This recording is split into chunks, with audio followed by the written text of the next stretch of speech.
other than our head coach, L.A. Tenorio. Coach, congratulations once again. It's your first time and you've already brought home the gold for the Philippines. So talk to us about the process that brought this kind of success to the team.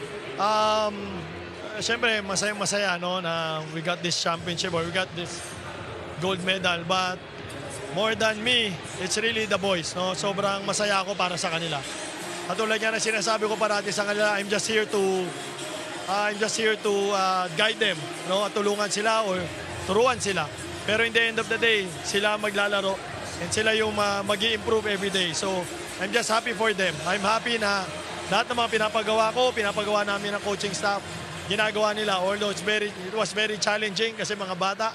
But, you know, I'm really, really happy and proud of the boys. No? Dahil sa maraming sakripisyo because of the school schedule, lahat ng mga practices sa schools. You know, pero in the end, you know, nandito pa rin sila na nakuha namin yung championship. You know, and, you know, I want to take this opportunity also to thank the school, no, yung nare-represent ng mga bata. Yung support na binigay sa akin, no, yung mga coaches, school admin, diba, sports directors, sports coordinator, na para payagan yung mga bata and magkaroon ng compromise schedule. No, I would like to take this opportunity to thank you all. Sobra yung suporta na binigay nyo sa amin. At masaya ako para sa mga players nilo at syempre sa mga bata din. So thank you sa lahat ng mga sumuporta, sa lahat ng nanood, ng buong Pilipinas. Maraming salamat po sa inyo.